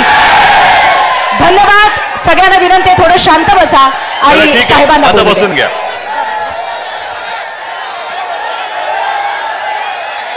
मी मोदीजींच्या माझ्यावरच्या प्रेमाबद्दल बोलत होतो. आता खाली बस, आता खाली बस, आता खाली बस, आता बस बस बस बस, आता बस, आता बस, आता शांत व्हा सगळे. तुम्ही शिवसैनिक आहात ना, आता शांत बसायचं. जो ओरडेल तो शिवसैनिक नाही, जो शिवसैनिक असेल तो शांत बसेल, शिवसैनिक असेल तो शांत बसेल. शाबास, बसा, शाबास. तर मी मोदीजींना सांगतोय की तुम्ही एवढ्या प्रेमाने माझी चौकशी करत होतात. मी हॉस्पिटलमध्ये होतो. शिवसैनिक आहेस ना, शांत बसायचं. तुम्हाला कल्पना होती की माझं असं विचित्र ऑपरेशन झालं होतं की मी खांद्यापासून खालपर्यंत हलू शकत नव्हतो आणि तुम्ही माझी चौकशी करत होतात. पण ही चौकशी तुम्ही जे करत होतात ते तुमच्या खालच्या माणसांना माहित नव्हतं का? ते तुम्ही कोण म्हणालात मगाशी, उपमुख्यमंत्री. कारण एका बाजूला तुम्ही माझी चौकशी करताना हे तुमचे आत्ताचे झालेले पाव मुख्यमंत्री आहेत देवेंद्र फडणवीस आणि आमच्यातले गद्दार, हे रात्री गाठीभेटी करत होते. याचं सरकार कसं पाडायचं, याचे हातपाय हालत नाहीत, याला आता खाली खेचला पाहिजे. म्हणून तुम्ही ही सगळी नालायक माणसं, माझी शस्त्रक्रिया झाली असताना सरकार खाली खेचण्याचं कटकारस्थान करत होते. मोदीजी तुम्हाला माहित नाही तुमच्या चेलेचे पाटे खाली काय करतायत. आणि आज तुम्ही जे काय माझ्यावरती बोलताय, प्रेम आलं की उद्धव ठाकरेंवरती कधी काही संकट आलं तर मी धावून जाईन. मोदीजी मी पण सांगतो तुमच्यावरती कधी संकट आलं तर उद्धव ठाकरे सुद्धा धावून येईल. फक्त तुम्ही संकट म्हणून महाराष्ट्रावरती आणि देशावरती आलात, ते तुम्ही तुम्हाला स्वतःला आवर घाला. 2014 साली आज जे तुम्ही सांगताय की उद्धव ठाकरेंनी बाळासाहेबांचे विचार सोडले, उद्धव ठाकरेंनी हिंदुत्व सोडलं. मग 2014 साली मी इथेच तुळजाभवानीच्या दर्शनाला, तुळजाभवानीचा आशीर्वाद घ्यायला आलो होतो. आणि घरी गेल्यानंतर संध्याकाळी एकनाथ खडसेंचा फोन आला की उद्धवजी, आम्ही आता ठरवलं, आम्हाला वरनं आदेश आलाय की आपली युती आता यापुढे ठेवायची नाही, शिवसेनेबरोबरची युती तोडायची. मोदीजी, तुम्हाला तेव्हा माहित नव्हतं की शिवसेना आणि भारतीय जनता पक्षाची युती तोडली जाते? तुम्हाला माहित नव्हतं? मग तुम्ही जे आज काय बोलता आहात ठिकठिकाणी जात आहेत. व्यासपीठावर कोणी असला, अरे मी अभिमानाने सांगतोय की ओम राजेला मत म्हणजे मला मत, अभिमानाने सांगतोय. पण मोदी ज्यांचं सांगतायत तो पलीकडचा प्रज्वल रेवण्णा नाव ऐकलत? त्याचे अनेक व्हिडिओ असे बाहेर आलेले आहेत आणि मोदी सांगतात याला मत म्हणजे मोदींना मत.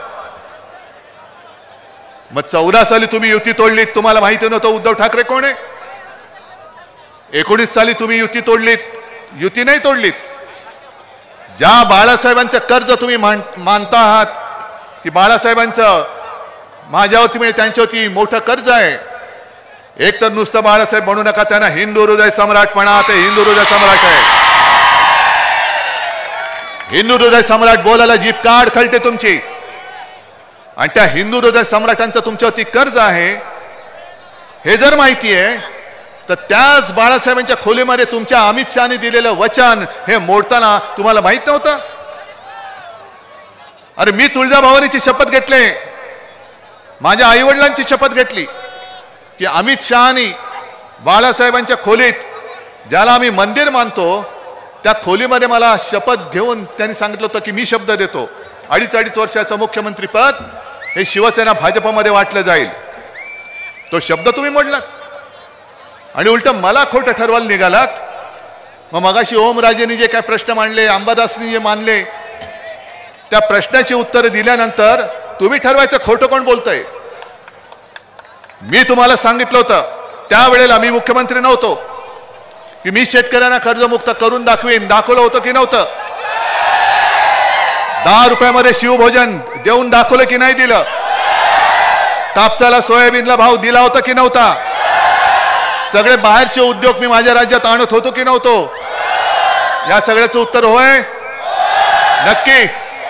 मग आता मोदी गॅरंटी, शेतकऱ्याचं उत्पन्न दुप्पट झालं, 2 कोटी रोजगार मिळाले, तुम्हाला पीक विमा मिळाला, सगळ्यांना घर मिळालं. मग खोटं कोण बोलतोय? उद्धव ठाकरे एका बाजूला बोललो तर मी करून दाखवलंय, आणि मोदींनी जे बोलले ते काय त्याचा पत्ताच नाही.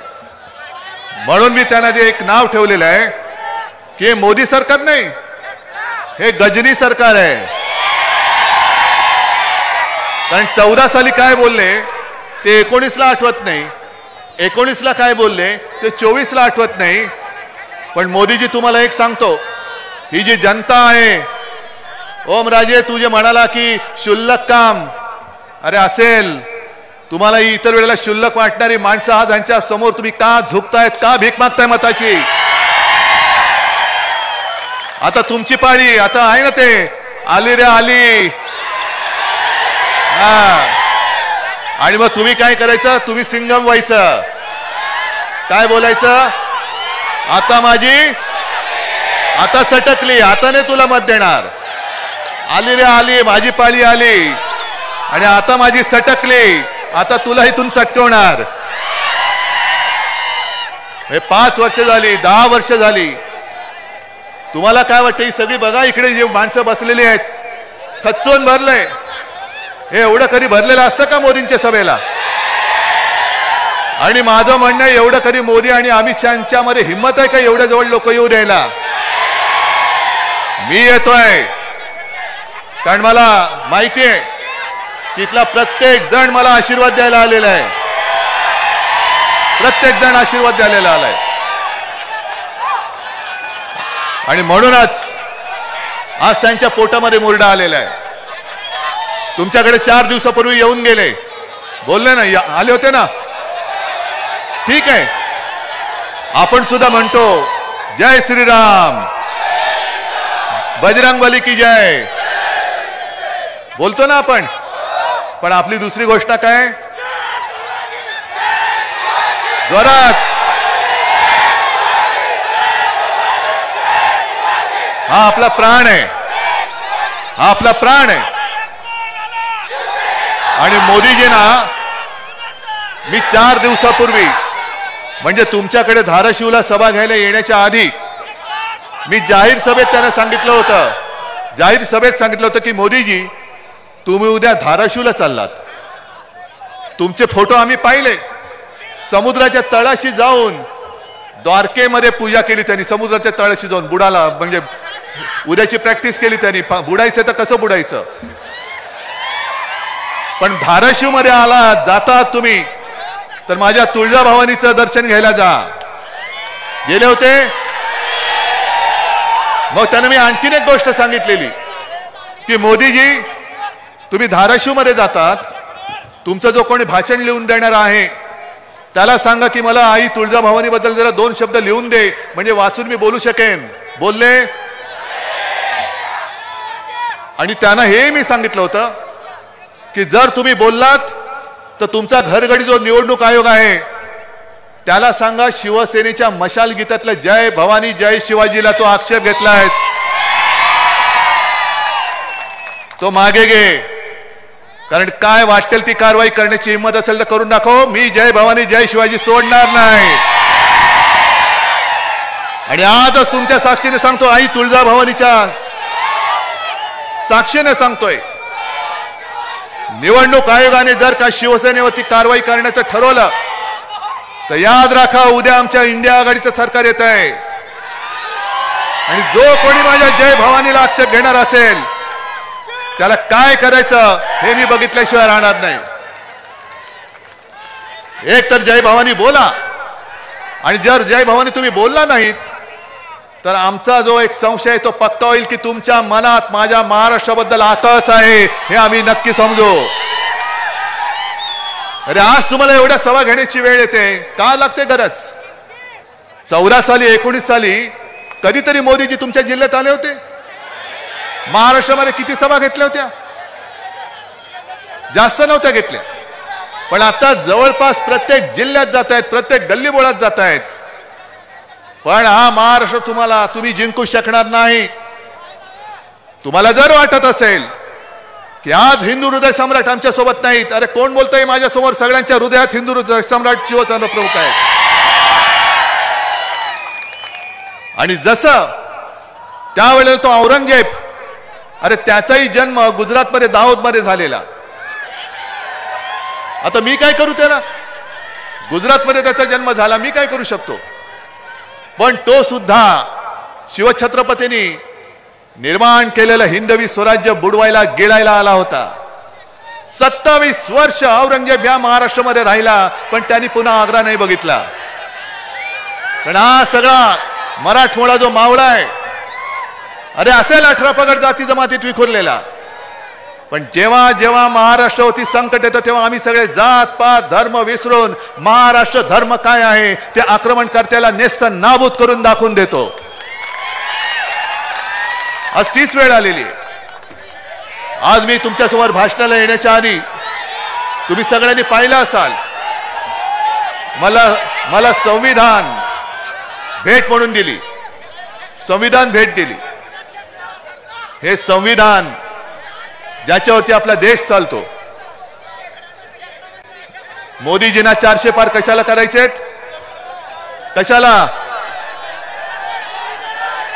संविधान बदलायला. का बदलायचंय? कारण महाराष्ट्राबद्दलचा आकस एका सामान्य कुटुंबात, दलित कुटुंबात जन्मलेल्या महामानवाने, शिवसैनिकाच ना, जरा थांबा, साध्या एका दलित कुटुंबात जन्मलेल्या महामानव डॉक्टर बाबासाहेब आंबेडकरांनी लिहिलेलं संविधान हे यांना पटत नाहीये, पचत नाहीये. हे यांचं बुरसटलेलं गोमूत्रधारी हिंदुत्व, ज्या गोमूत्रधारी हिंदुत्वाने माणसाला माणूस म्हणून जगायला ते देत नव्हते, आणि त्या वाईट रूढी परंपरा विरुद्ध जसे डॉक्टर बाबासाहेब आंबेडकर महामानव लढले, तसेच माझे आजोबा प्रबोधनकार ठाकरे सुद्धा लढले होते. आम्ही हिंदू आहोत, पण तुमच्यासारखे बुरसटलेले नाहीत. आमचं हिंदुत्व हे देवळात घंटा बडवणारं नाही, तर आमचं हिंदुत्व जो देशद्रोही आहे त्याला बडवणारं आमचं हिंदुत्व आहे. आणि ही जी पोटदुखी आहे की एका सर्वसामान्य दलित कुटुंबात जन्मलेल्या डॉक्टर बाबासाहेब आंबेडकर यांनी मोठ्या बुद्धिमत्तेने ही घटना आपल्याला दिली, ती घटना आम्ही कशी पाळणार? आम्ही उच्च आहोत. अरे तुम्ही घटनेला हात लावण्याचा प्रयत्न करून बघा. ज्या दिवशी ही घटना बदलण्याचा प्रयत्न करतील त्या दिवशी अख्खा देश पेटून उठल्याशिवाय राहणार नाही. तुम्हाला काय वाटतं? ही देश म्हणजे देशातली माणसं ही काय गुरंढोरं आहेत? वाटेल तसं त्यांना हाकायचं, वाटेल ते त्यांना सांगायचं. अरे तुम्ही एकदा दोनदा संपूर्ण देशाला मूर्ख बनवू शकला असाल, सर्वांना तुम्ही एकदा मूर्ख बनवू शकाल. काही जणांना तुम्ही सदैव मूर्ख बनवाल, जे तुमचे अंधभक्त आहेत त्यांना तुम्ही सर्वदा मूर्ख बनवाल. पण तुम्ही या सगळ्यांना सर्व काळ मूर्ख बनवू शकणार नाही. आता जनता ही जागी झालेली आहे, जनता जागी झालेली आहे, जनता पेटून उठलेली आहे.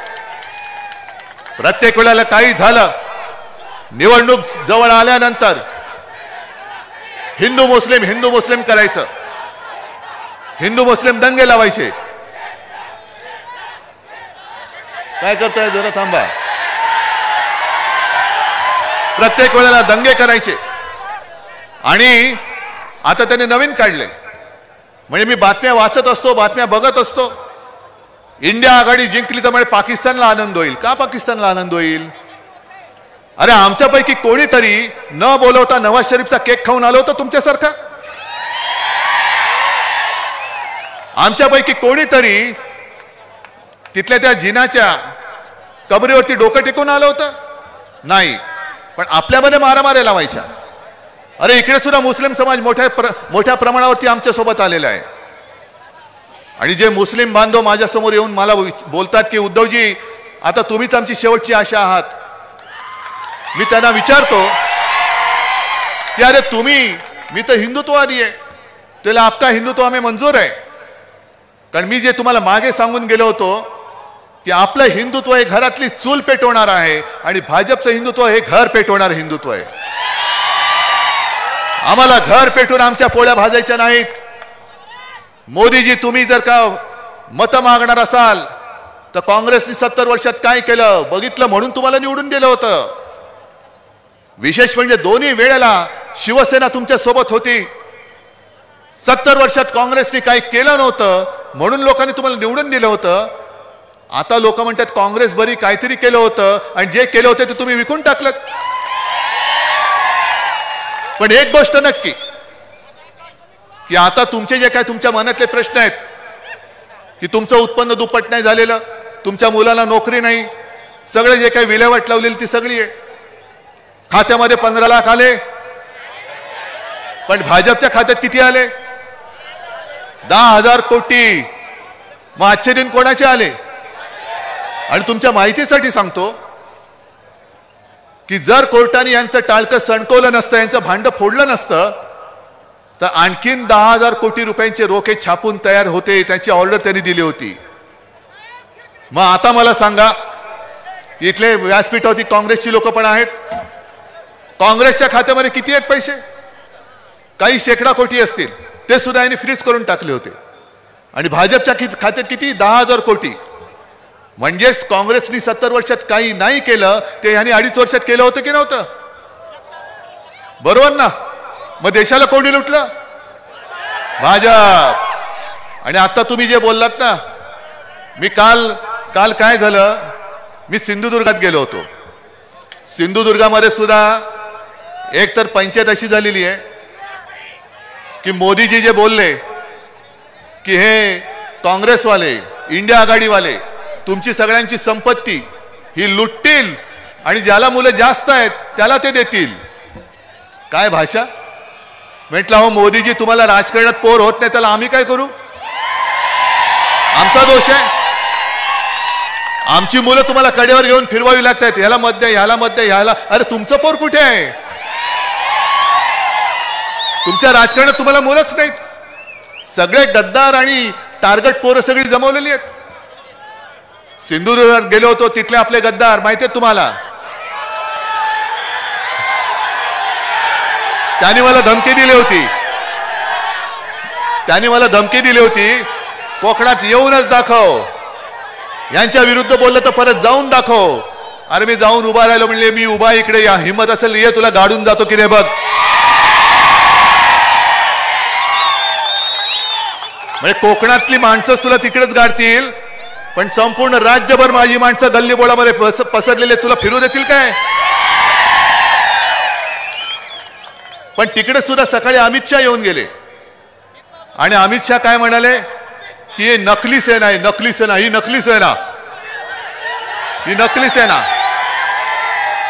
मग मी त्यांना काय बोललो,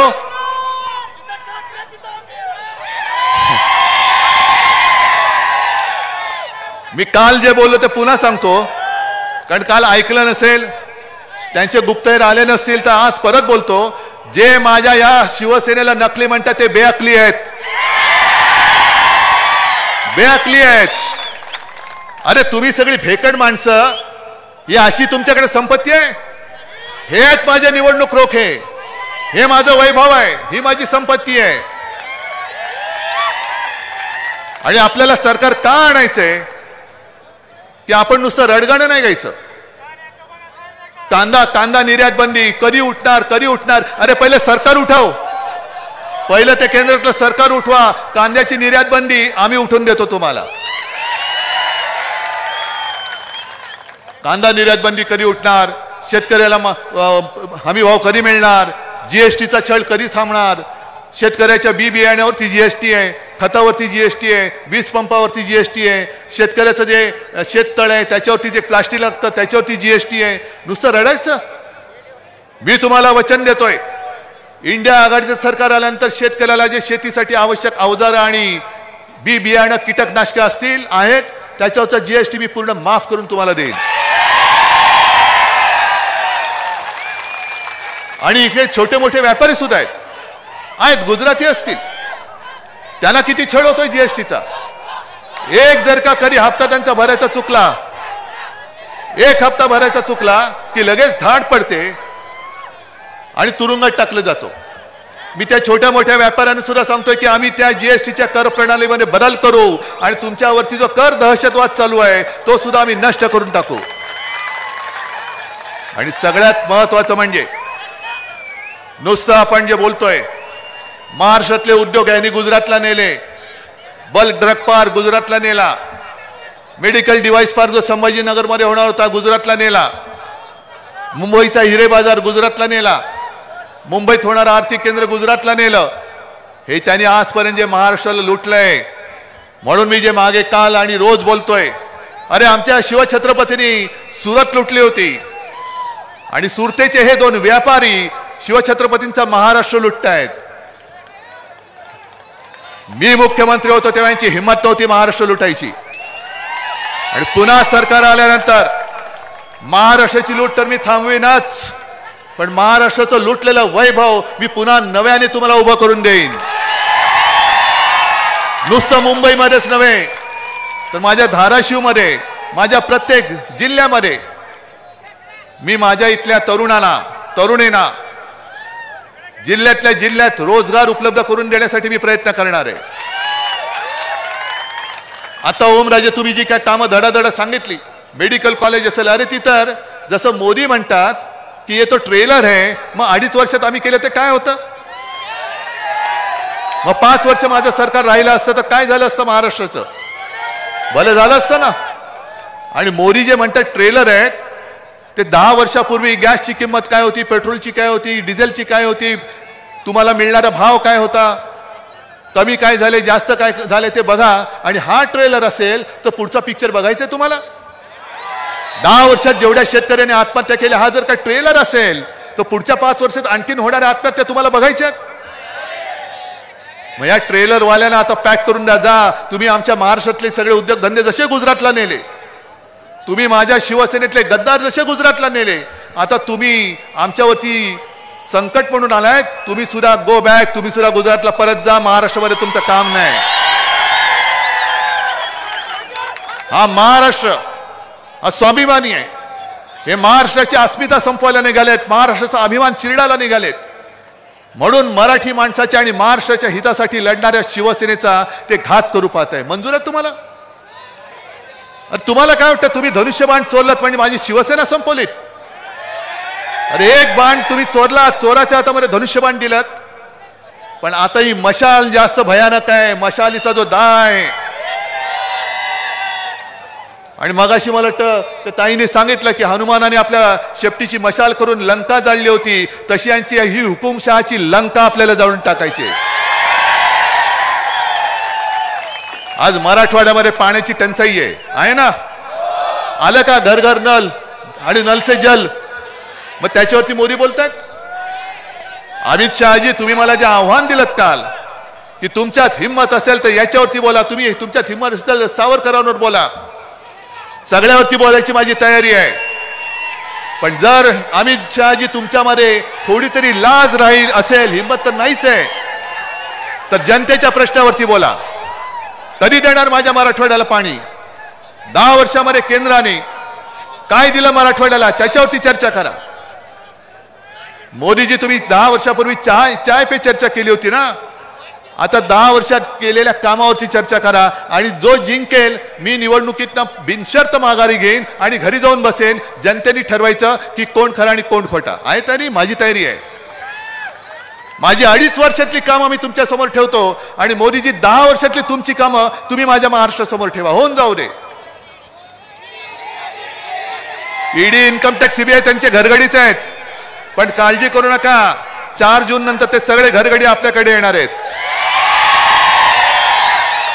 आणि मग ज्यानी माझ्या शिवसैनिकाला सतवलंय त्याचा एकेकाचा हिशोब मी चुकता केल्याशिवाय राहणार नाही. व्याजासकट परत करीन, व्याजासकट परत करीन. आज जे शेतकरी आलेत, शेतकरी किती आहेत? सगळेच शेतकरी आहेत. जरा नाही थांबा, सगळ्यांनी हात वर करा आणि जरा आजूबाजूला बघा. सगळ्यांनी मान फिरून बघा. तुम्ही एकटे असताना दोन हात तुमच्या सोबत आहेत, पण एवढे एकत्र आल्यानंतर किती हात झालेत बघा. अरे एवढे हात हे सरकार उलथून टाकू शकत नाही. हे ईडी, इन्कम टॅक्स, सीबीआय घेऊन येतात म्हणून मी यांना भेकड म्हणतो. अरे आम्ही तर मी माझ्या लोकांसोबत तुमच्या समोर येतो. आणि माझं आज सुद्धा आव्हान आहे की तुम्ही माझ्या शिवसेनेला ज्या पद्धतीने फोडण्याचा प्रयत्न केलात, माझं धनुष्यबाण चोरलं, तो लवाद तुमचा घरगडी दुसरा, नोकर तो निवडणूक आयोगात तुमचा पहिला घरगडी. मग ही सगळी यंत्रणा वापरून तुम्ही दरोडे घालतात. जर तुमच्यामध्ये परत एकदा सांगतो लाज लज्जा शरम असेल तर मी या जनतेत येऊन उभा राहतो आणि लवादाला म्हणा तू येऊन उभा राहा आणि मग लोकांना सांग शिवसेना फोडायची. मग बघूया लोक कोणाचं कानपट फोडतायत. पण तुम्ही उघड सगळी जी जुलुमशाही चालवलेली, हुकुमशाही चालवलेली आहे, जे नड्डा बोलले होते त्यांचे अध्यक्ष की या देशामध्ये फक्त एकच पक्ष राहील म्हणजे तो भाजपा, हे स्वतः नड्डा बोललेत. तुम्ही प्रयत्न करून बघा तुमचा भाजपा आम्ही आता औषधाला सुद्धा शिल्लक ठेवणार नाही. हा जोश जल्लोष, हा बोलकाय, हे मगाशी तुम्ही इकडे दाखवता ईव्हीएमचं, हे सगळ्यांना कळले का नीट? उमेदवार सांगण्याची गरज आहे, निशाणी सांगण्याची गरज आहे, पण ही निशाणी घरोघरी पोचले.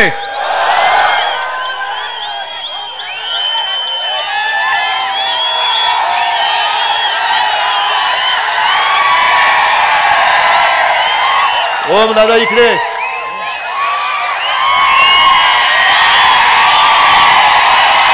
नाही माझं ऐका, ऐका.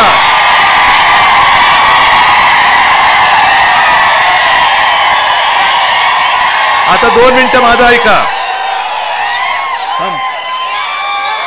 नुसता जल्लोष नकोय, मला वचन पाहिजे. ही जागा किती किती मताधिक्याने जिंकून देणार? अजून समोरच्याचं डिपॉझिट जप्त करून तुम्ही मला ओमदादाला जिंकून देणार? मग त्याच्या हातात मशाल देऊ? तुम्ही हातात मशाल घेतले, ही मशाल हुकुमशाहीला जाळेल. मग एकदा जोरात नारा द्या, जय भवानी, जय भवानी. चला, जय हिंद, जय महाराष्ट्र. शिवसेनेचे पक्षप्रमुख आदरणीय उद्धवजी ठाकरे साहेब आणि यानंतर घाणेगाव तालुका बार्शी जिल्हा सोलापूर यांच्याकडून 21,000 रुपये लोकवर्गणीच्या माध्यमातून सन्माननीय ओमदादांना या निवडणुकीसाठी या गावातील सगळ्या सहकार्य दिलेली आहे, ज्यामध्ये घाणेगाव तालुका बार्शीकडून 21,000 रुपये लोकवर्गणीतून निधी अमोल मोरे, अभिमान पाटील, पोपट जाधव यांच्या वतीनं ओमदादांना इथे देण्यात येते. याचबरोबर ग्राहक समिती महाराष्ट्र राज्याचे अध्यक्ष अशोकराव देशमुख, याचबरोबर जिल्हा अध्यक्ष शिवाजी दांगट, प्रदेशाध्यक्ष तानाजीराव गोंड साहेब, कार्याध्यक्ष सतीजी बुरगुटे साहेब आणि या सगळ्यांच्या वतीनं जाहीर पाठिंबा या प्रसंगी ते या ठिकाणी देत आहेत. मी त्यांचेही मनपूर्वक आभार व्यक्त करते आणि यानंतर मकरंद राजे निंबाळकर साहेबांना विनंती करते त्यांनी आभार प्रदर्शन व्यक्त करावं.